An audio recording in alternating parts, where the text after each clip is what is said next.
নবীজি বলেছেন তিন কারণে মানুষের হায়াত কমে যায়।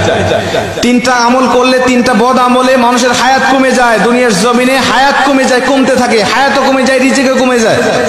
বলতে পারেন হুজুর আমরা জানি হায়াত সীমাবদ্ধ, তাহলে হায়াত কেমনে কমে?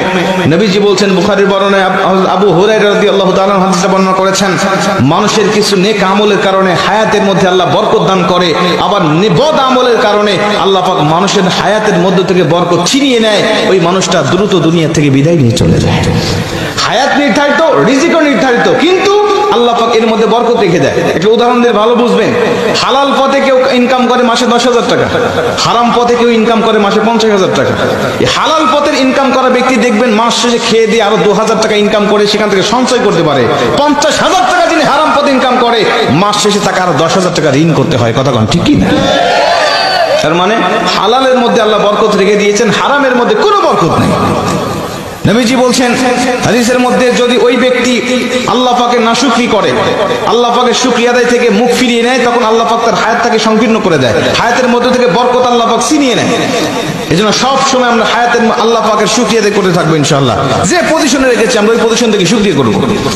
2 নম্বরে নবীজি বলছেন, ওই ব্যক্তির হায়াতটাকে আল্লাহ পাক সংকীর্ণ করে দেয় যেই ব্যক্তি দুনিয়ার জমিনে প্রয়োজনের থেকে অতিরিক্ত খাবার খায়। মানুষের রিজিক কিন্তু নির্ধারিত, আমরা জানি। রিজিক শেষ হয়ে যাবে, আপনার হায়াত ফুরিয়ে যাবে, আপনি দুনিয়া থেকে বিদায় নিয়ে চলে যাবেন। একটা দানা যখন আপনার জন্য পৃথিবীর এই প্রান্ত থেকে ও প্রান্ত ফেরেশতারা খুঁজে পাবেন না, আপনার রিজিকের ব্যবস্থা হবে না, সেদিন মালাকুল মউত আপনার কাছে উপস্থিত হয়ে যাবে। খাবার খাবেন, হিসাব করে খাবেন। 3 নম্বরে নবীজি সাল্লাল্লাহু আলাইহি ওয়াসাল্লাম বলছেন, ওই ব্যক্তির হায়াত আল্লাহ পাক ফুরিয়ে নেয়, কমিয়ে নেয়। ওই ব্যক্তিকে আল্লাহ পাক দ্রুত তার হায়াতের মধ্য থেকে বরকত আল্লাহ পাক ছিনিয়ে নেয় যেই ব্যক্তি আত্মীয়তার সম্পর্ক ছিন্ন করে ফেলে। আত্মীয়তার সম্পর্ক ছিন্ন করা মানুষ এখন আমাদের সমাজে বাড়তেছে না কমতেছে? আমার হক আমার বোন পাবে, আমার বোন আমার বাবার থেকে হকটা নিয়ে চলে গেছে। আমি বুঝেছি আমার বোন কেন আমার হক নিয়ে চলে গেল, আমার ফুফু কেন হক নিয়ে চলে গেল। আমি তখন থেকে আমার বোনের সাথে, ফুফুর সাথে আমি সম্পর্ক ছিন্ন করে ফেলেছি। ঠিক না বে ঠিক? অথচ আমি আমার বাবার সম্পদ হক ভক্ষণ করতেছি, আমার কোনো দোষ নাই। আমার বোন আমার বাবার সম্পদ ভক্ষণ করলে আমার বোনের দোষ হয়ে যায়। আমি আমার দাদার সম্পদ ভক্ষণ করতেছি, আমার কোনো দোষ নাই, কিন্তু আমার ফুফু আমার দাদার সম্পদ ভক্ষণ করলে আমার দোষ হয়ে যাবে, ফুফুর দোষ হয়ে যাবে। কথা বলেন ঠিকই না? এই সম্পত্তির জের ধরে আজকে অধিকাংশ আত্মীয়দের সাথে আমাদের সম্পর্ক ছিন্ন হয়ে গেছে। আজকে আমাদের সম্পর্ক ভালো নাই। অথচ নবীজি বলছে, যেই ব্যক্তি আত্মীয়তার সম্পর্ক ছিন্ন করে, ওই ব্যক্তির জন্য জান্নাত একেবারে হারাম করে দেওয়া হয়েছে।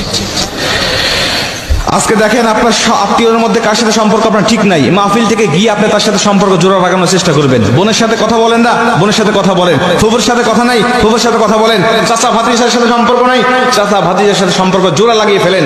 কসম করে বলছি, নবীজি বলছে, যারা আত্মীয়তার সম্পর্ককে রক্ষা করে, জোড়া লাগায়, আমি নবী আর ওই বান্দা একই জান্নাতে থাকবো। আল্লাহ পাক আমাদের আত্মীয়তার সম্পর্ক রক্ষা করার তৌফিক দান করুক। জোরে বলেন আমিন।